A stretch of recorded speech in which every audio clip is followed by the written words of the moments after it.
Most days, Amara walked behind her father with quiet steps, her braids tied with bright little beads that clicked like rain on a tin roof. Elijah Lewis, head groundskeeper on the Wycliffe estate, carried pruning shears and a coil of twine like a craftsman carries his reputation, and the staff let them pass without a word. They were not cruel, not exactly.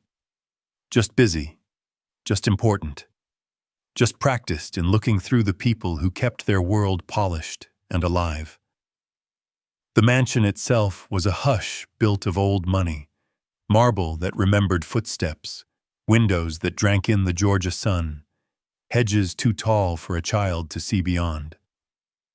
In summer, the air pressed close, heavy with magnolia and something older, the sweet, faint musk of wood and memory. It had been years since laughter lived there. The man who owned it, Richard Wycliffe, kept silence like a policy. He was the sort of rich that untied other men's tongues. Old, wealthy, widowed, a name on real estate deeds and philanthropic galas he did not attend. The staff called him Sir without meeting his eyes. In a different life, that would have embarrassed him. In this one, it reassured him that he ruled a smooth machine. Lately, a restlessness had wormed into him, a suspicion that the machine ran on something poisonous, pretense, or fear, or both. He had begun to doubt that compassion existed at scale. He distrusted the way people smiled around him, how they practiced concern when attention was useful and withheld it when there was nothing to gain. He told himself this cynicism was simply experience ripening into wisdom, like a bruise deciding it's a lesson. When the idea found him, it felt like a test only a practical man would design. Fall down, collapse in the heart of the house, see who moves. The housekeeper, a woman as capable as fresh linen, who had served 3 Wycliffes and had long since learned to phrase warnings as advice, stood with her hands folded and tried to talk him out of it. "With respect, sir," she said, "what you're asking for is not a proof of character." "It's a trap. Everything is a test," he said. "Then be careful what you discover."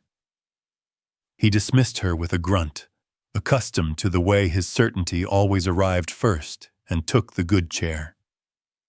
The day he chose was a busy one. Deliveries in the morning, flowers arriving in waves of white and blush. A new carpet aired in the sun. Elijah came through the service gate with his daughter in tow, their pickup rattling dignity and hope in equal measure. Every summer, with school out and childcare expensive as luck, Amara came along. She was allowed the reading room off the east corridor when the heat grew mean, one air-conditioned island in a house that hoarded coolness like diamonds. She loved that room the way a child loves a secret. She never peeled back the leather on a binding or bent a corner, never loosened her quiet to fill the space. Her fingers touched titles as if she were greeting old friends by their full names. When she opened a book, the air softened around her. At 2:00, the grand hall breathed gold. The sun came through the windows angled like cathedral glass, and Richard stepped into that light with a hand to his chest. He let himself drop more carefully than it looked, and the old stone floor echoed his choice. A maid screamed high, pure, a sound that meant "I am not trained for this," then clapped a hand over her mouth like she was ashamed of the honest note. A security guard fumbled his phone. Someone yelled for water as if thirst were the problem. People panicked with style. The child moved. Amara came barefoot over a rug that had cost 10 summers of wages, skidding on her heel, knees bruising the moment she met the marble. Her hands shook, but knew where to go, chin up, airway open, fingers to the neck, eyes on the rise at the ribs. "He has a pulse," she whispered, not for the room, but for the man she would not let die alone in a crowd. "It's there," It's faint. Richard lay with his eyelids uncooperative. He heard her voice, and it did what morphine and praise had not done in years. It steadied him. Calm. Unperformed. If she was afraid, she had pushed fear behind a door and told it to small. From his periphery, he felt movement, the housekeeper hovering, then choosing not to dislodge the child. A footman in polished shoes deciding to wait for orders, head craned toward authority as if help needed paperwork. Somewhere behind them, Elijah was running, his breath tearing the quiet. Amara pulled a square of cloth from a plastic keychain kit, a toy, a talisman, and wiped his forehead, more ceremony than medicine. "Sir," she said, "if you can hear me, I'm going to help you. You're going to be okay." Under his closed eyelids, Richard shifted a fraction, the way a man changes his mind. "He's waking up," someone cried, relief preening itself. Amara did not move. She leaned in until her mouth was an inch from his ear. "You were never gone," she said, barely sound at all. People who faint for real don't clench their jaw. A beat. "You wanted proof." He felt then something he had not budgeted for. Shame, clean as rain. By the time two staff members produced a sensible plan, Elijah had arrived. He stood like a door with a father's shoulders, torn between the urge to pull his daughter away and the terrible honor of watching her not need him. Amara, as if some string inside her had been gently cut, rose and stepped back to the wall. She folded herself into quiet and looked at no one. "She shouldn't have been in here," a voice hissed, the way people lace old hierarchies into new worries. "She's just a kid." "Just the gardener's kid," another offered, as if the word were a wall. Elijah turned and faced the people who helped him trim the same hedges day after day. "She did what was right," he said. "That's everyone's place." No one argued, at least not out loud. From his chair, the old man watched the child leave the room. He did not call her back. He did not thank her. Something in him, something long anesthetized, pulled at its own stitches. He had the cameras pulled that night. He watched the scene again, pressing pause when her small hand brushed sweat from his brow with a dignity that made his face ache.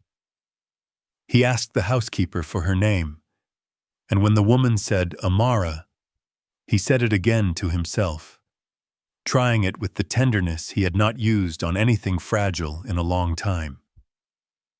He did not sleep. The next day she came anyway.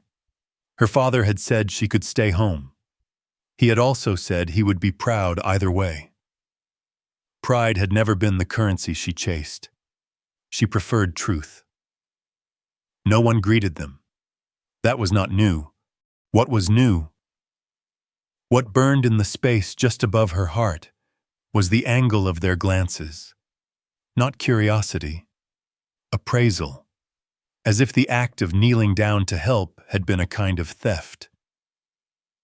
"That girl," someone in the kitchen said, not bothering to lower her voice, "always watching.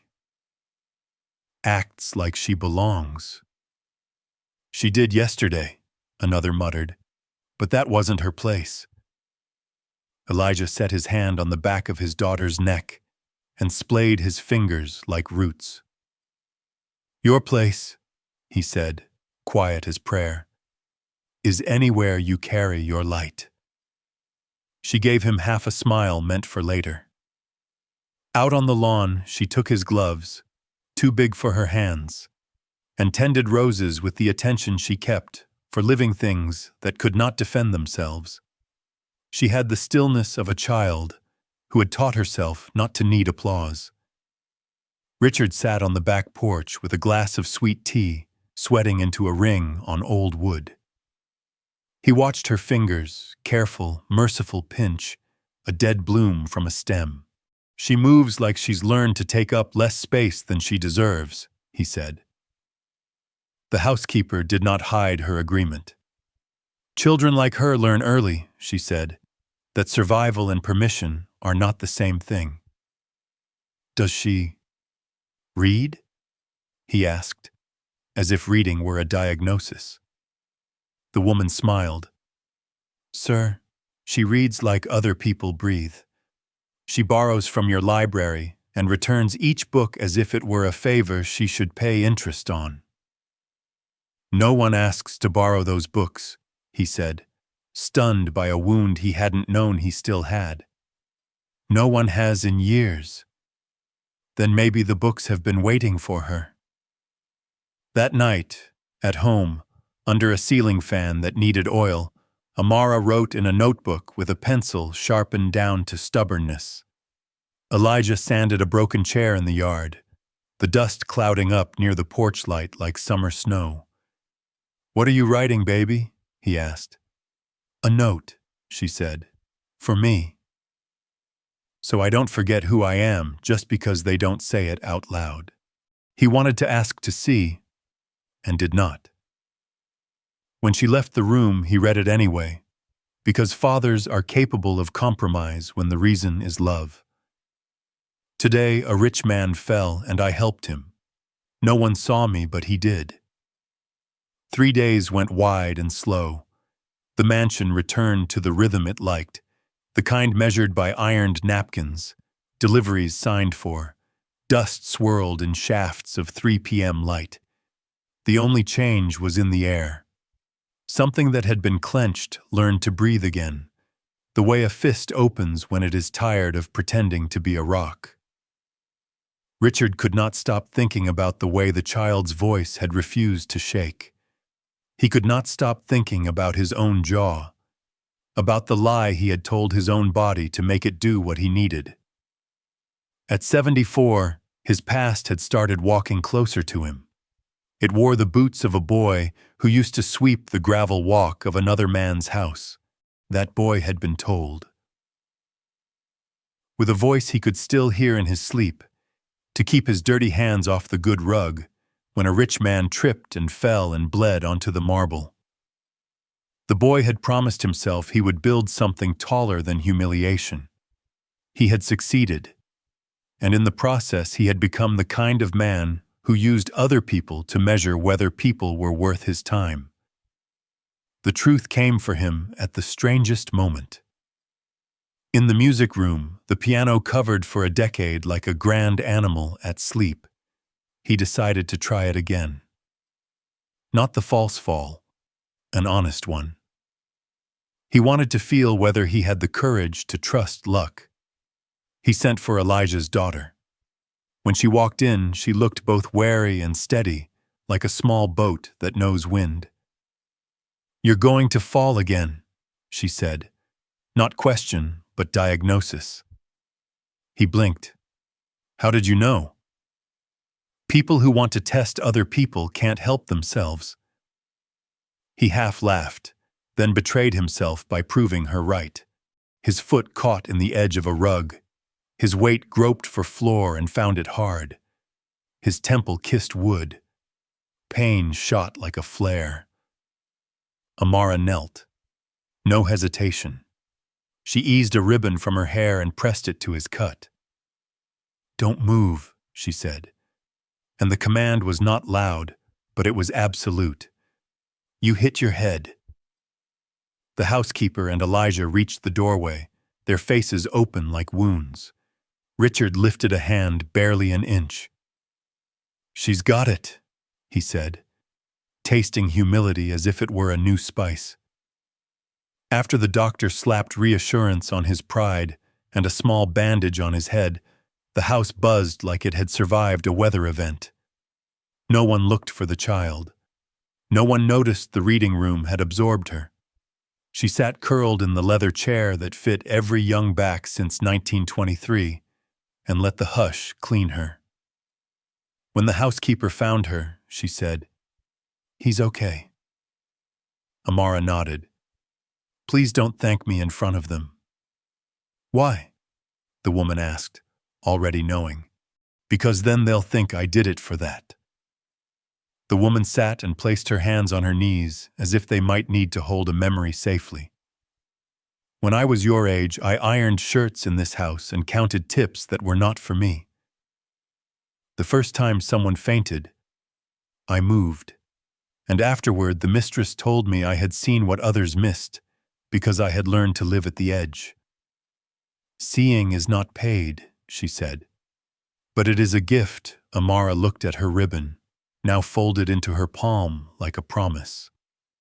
He still didn't see me, she said, and the woman smiled at the part of her that was wrong. 3 mornings later, a thick white envelope arrived at the Lewis house with their names in ink that sloped like a gentleman who never ran. Elijah turned it over in his hands, as if it might be an egg or an apology. Inside was a card, a time, a place. In the Winter Garden, at 2. They came as asked, dressed as themselves. Richard sat with the glass wall at his back and sunlight bathing the ferns. He looked exactly like a man who had decided not to lie anymore. "Thank you for coming," he said. Amara did not sit. "I won't be your performance." "No performance," he said. "A confession." He told his life the way men tell it when they are tired of being brave in the wrong way. His father was a groundskeeper. His mother cleaned the air out of rich rooms so guests could breathe expensive oxygen. He had saved every insult like money. The day the master of the house slipped and snapped at him and used a word to make sure the boy understood the word was the law, he had written a vow: never again. Never kneading, never kneeling. He had kept that vow so well, he had built a palace around it and then starved inside it. "I tested you," he said, "because I forgot that people are not experiments." "You were breathing wrong," she said, and the corner of his mouth lifted at being known so precisely. He reached into his pocket and unfolded a slip of paper she had not intended to be a letter to anyone. "I've been carrying this," he said. "Your words. No one deserves to die alone. Worse is living without being seen." She swallowed. "I didn't write it for you." "Which is why it's worth anything," he said. "I am sorry." She stood. "I don't need your apology," she said. And then, because truth requires generosity, she added, "But I accept it." On the table she left a Band-Aid, a child's offering that felt like absolution. On the paper she had written, with the solemn economy of someone who understands how speech can be wasted, "If you ever fall again, let it be for something real." After that, he was ruined for the life he had arranged. He asked for the music room to be uncovered. The first time he pressed a key, it sounded like a body remembering how to laugh without an audience. He called Elijah to the garden, the way a man calls a friend into a room that used to belong to hierarchy. "Your daughter saved me twice," he said. "More than that, she handed me back the boy I used to be and told him he could come upstairs." Elijah nodded, because some men learn to speak with restraint when they have worked for men who pretend ownership of the weather. "You still have time," he said. "I want to do something that outlives me," Richard said. "A scholarship for children like her." "Name it for her, then," Elijah said. "No," Richard answered. "For you. Because I know how the math works. Children like her aren't born. They're raised." Elijah looked at the sky so his eyes could water without disrespect. "You're late," he said, not unkind. "But you made it." The letter that followed arrived in a car too quiet to bother the neighbors. It promised what grief rarely gets and what hope is often too modest to ask for. Enough. Enough money for tuition. Enough for supplies and rides. Enough to carry a mind where it wants to go without telling it to lower its voice. It came with a promise of mentorship and the startling assumption that her ideas deserved offices. "Is this real?" Elijah asked. "It's paper and ink," she said. And then, because the world had decided to surprise her for once. And yes. The foundation ceremony was small, by design. No press. Just people who knew how rooms like this used to feel and wanted to see if the air could be changed.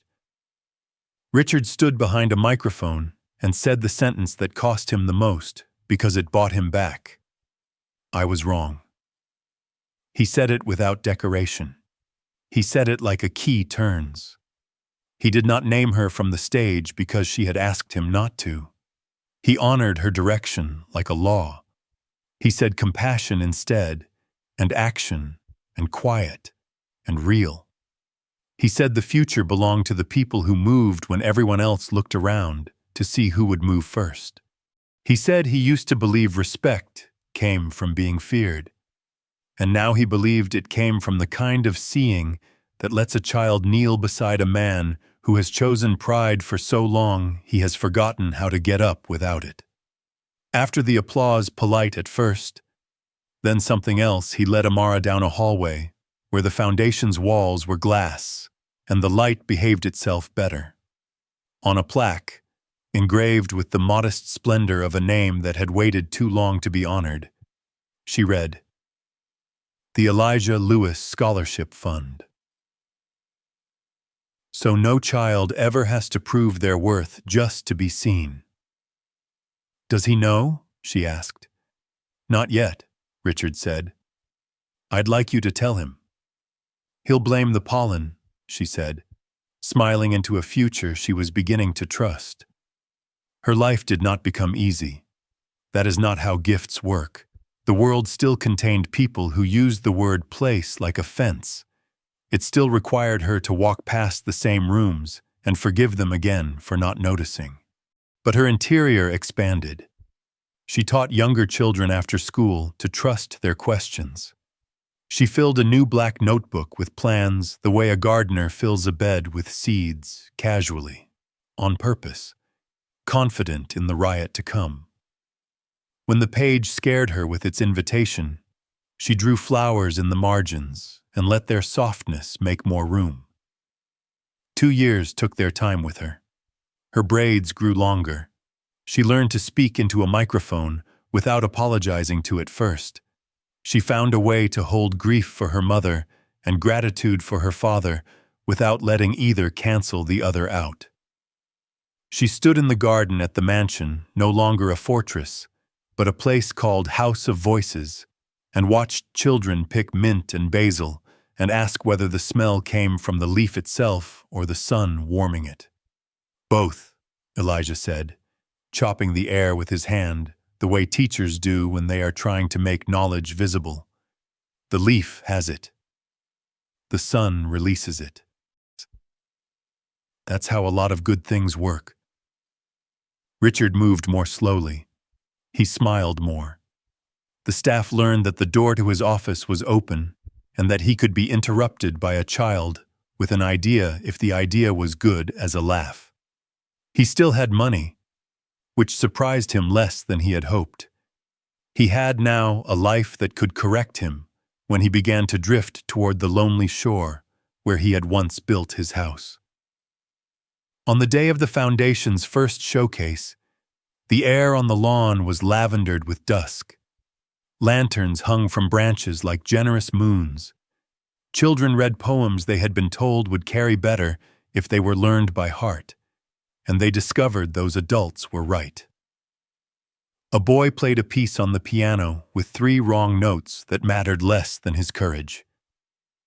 A girl with a quaver in her voice told a room full of strangers that sometimes the people who ignore you are just afraid you'll show them a thing they can't unsee.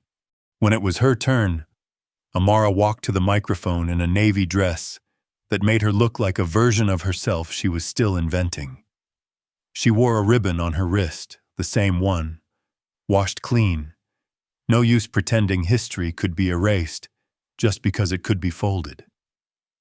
"I used to think no one saw me," she said. She let the silence fill in the rest, and then chose not to let it apologize. The day a man fell in front of me, I did what I was taught. I moved. It wasn't bravery. It was refusing to let someone be alone. She looked down at her notebook, not because she needed it, but because she wanted to honor the version of herself who had needed it. I learned later that you don't need a title to be powerful. You need to decide before anything happens what you will do when you are the only one moving. They clapped with their hands, some clapped with their eyes. Afterward in the garden, under the live oaks that have listened longer than some churches, Richard said, "I'm giving the house to the foundation. Permanently. I'd like you to name it House of Voices," she said. Why? Because the walls know what we said when we thought no one was listening. They should keep those for us. And because the children will teach the rooms how to answer back, he laughed. The kind of laugh that ends as a sigh. Perfect. The legal papers were drawn up with the seriousness lawyers prefer. The people who kept the house running went right on keeping it running, except now they felt, when they wiped a banister, that their cloth might also be polishing a story. The reading room became a library with an open door and hours posted on the gate like a promise. The winter garden hosted neighborhood elders who taught stories the way other people teach algebra.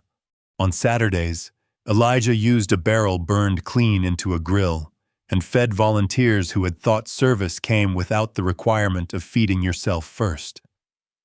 There are places in a town that everyone knows because they have always been there. The House of Voices did not look new to the people who needed it. It looked like a thing they had been remembering without ever having seen. On a Tuesday that tried to be gentle, a storm came in with theater. The power went out in half the city. The foundation's lights flickered and gave up. Children made dramatic noises and then decided the dark made them brave. Staff brought out candles and battery lamps, and the music room, once the site of humiliation engineered, filled with chairs cooperatively borrowed from other rooms. Richard stood at the back, his age comfortable on him like a coat he had finally grown into. The housekeeper slipped beside him and whispered, "Storm's good for the trees." "Teaches them to hold the people too," he said. Amara gathered the children in a circle of light.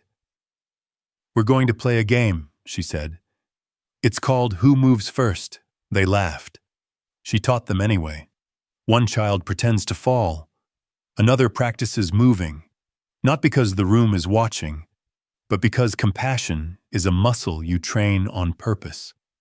They took turns the way children do, greedy, then generous, then precise, and the room learned a new rule.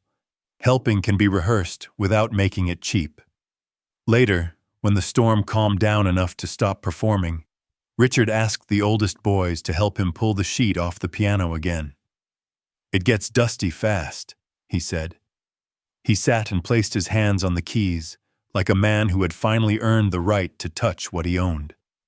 The children listened the way the trees must have listened when the first wind tried to convince them it was their enemy. When he finished, no one clapped. He preferred it that way. Some art is meant to be folded into the room where it happened. Months bent into a year like the edge of a page a reader cannot bear to turn. The scholarship sent 24 children toward futures that would require them to carry the memory of a smaller life without letting it embarrass them. The garden turned its debts into tomatoes. The library's sign-out ledger filled with names written carefully, letters formed by young hands trying to tell the truth about who they were. One afternoon, a man arrived at the gate. He was dressed in the sort of suit that used to have the power to make Richard forget who he was. He took off his hat, not because the sign requested it, but because a child had run past him laughing, and it seemed wrong to wear a hat near joy. "I'm looking for Mr. Wycliffe," he said to the woman at the desk. "I used to know him a long time ago when we were younger. He worked for my grandfather, the housekeeper older now, iron gray at the temple. Eyes made of discernment and mercy brought him to the garden." Richard looked up and saw a man whose father had taught him to apologize with checks. They spoke for a while in a language polite men use when they are stepping carefully through a field of old glass. When the visitor left, he pressed his hand to the plaque outside the gate and stood very still. "What was that?" Elijah asked later. "History paying a visit," Richard said. He did not print satisfaction on his face, but he let the feeling settle in him like a warm stone. That evening, at the kitchen table where her father did use his napkin and sometimes forgot, Amara drew a plan for a music program that would teach children to listen for each other. She dubbed it the Echo Project. It was simple. No one played until they had learned to hear the person next to them. No solos until you could describe, kindly, what you had heard. She presented it to the board as if she were explaining a recipe she had perfected by accident. They approved at once, and she walked home through streets that looked less dangerous because purpose tends to look like light. On the program's first day, she placed a small ribbon on the piano. A girl asked whether it was for decoration. "It's a reminder," Amara said. "We use what we have." The girl nodded like she had been given permission to exist. In every city, there are rooms where transformation decides to happen. Not loudly, not with confetti, but in the rituals that keep people human. A place to read without proving you deserve it. A place to fail without it being a prediction. A place to kneel when someone falls and not be told your hands are unwelcome. When the Foundation published its first annual report, filled with numbers that were honest and therefore miraculous, they asked Amara to write the opening letter. She wrote, "We are not changing the world. We are changing the air in one house and the air that follows people home. If you can breathe better, you can become better. If you can become better, the world will have to adjust." On the last page, when without permission, because permission is a negotiable thing, when you have earned trust, she wrote a sentence that made the staff pass the report around the way people pass a newborn. The House of Voices belongs to whoever needs to be heard next. When Richard read that line, he put his hand flat on the paper and whispered the boy he had been a benediction. He closed his eyes and saw the first time he had reached for a man who had fallen and been slapped. He opened them and saw a child kneeling with a ribbon and a stubbornness that had taught him to prefer being human to being legendary. On a winter morning as thin as a reed, Amara came to the house early. The sky was a pale coin. The hedges wore frost like sugar. She let herself into the reading room, now a library that smelled like pages and children, and sat in her old chair, the one that had always been exactly her size. She pulled a book off a shelf without looking.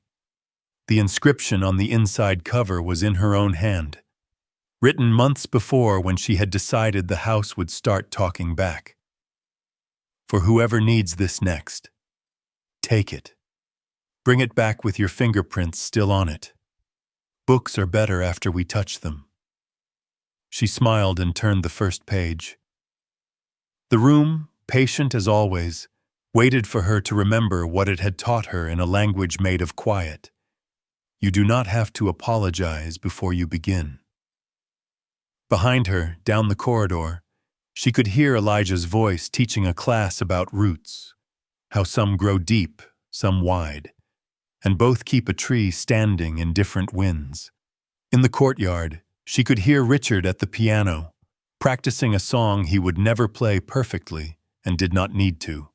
Outside the gate, the city moved in its old rhythms. Inside, a small rehearsal was always underway. Children practiced moving first. Men who had learned to watch practiced stepping aside. Women who had been trained to fold themselves small practiced taking up the exact amount of space truth requires. In the grand hall where the test had once been staged, they hung a piece of art. Not a portrait of a donor. Not a painting of a founder in a chair meant to intimidate. It was a pressed ribbon, trophy of an ordinary courage framed on white linen. The placard under it read, "For the day compassion remembered it doesn't need permission." People stopped and read it, and went on about their business, which, as it turned out, was each other. Years later, when someone asked Amara how the whole thing began, she said, "A man fell. I moved." Then she told the truth that did not fit well into newsletters. The world does not hand you a place to be good. You make one, and you invite everyone in. Even the parts of yourself you thought had to stay on the porch. She found the little keychain kit while cleaning her desk one evening, the one with the cloth square folded like a lesson. She laughed, the sound full and undesperate. She left it in the top drawer anyway. You keep what saved you, not because you'll need it again, but because gratitude likes company. Some nights, the house of voices glowed like a lantern at the edge of a field. Strangers looked through the fence and saw children playing scales, a gardener decanting lessons into soil, an old man at a piano forgiving his hands for learning late. They could not always name what the place was, but they felt their lungs ease. That is how a house tells the truth about itself. Not by its price, by its air. And every time somebody fell tripping over a shoelace, grief hitting them at a window, a math problem laying them flat, someone else moved. Not because a camera was running, not because applause had been promised. Because long ago a child decided that the thing you are most sure of should be kindness. And after that, everything else arranges itself like chairs around a table set for more than you expected. In the end, this story isn't about a fall. It's about who chooses to move. Compassion doesn't wait for permission, applause, or a title. It steps forward steady and quiet when a human being needs to be seen. Amara reminds us that dignity grows where small courage is practiced daily. Listening first, acting gently, and using what we have, even a ribbon, to stop a little of the world's bleeding. Elijah shows that integrity raises giants in ordinary homes, and Richard proves that humility may arrive late, but it still saves what's worth saving when it opens doors for others. If this touched you, share one moment when someone moved first for you, or when you did for someone else. Drop your story in the comments so another heart can breathe easier. And if you believe more voices deserve to be heard, subscribe and join our community for the next everyday miracle.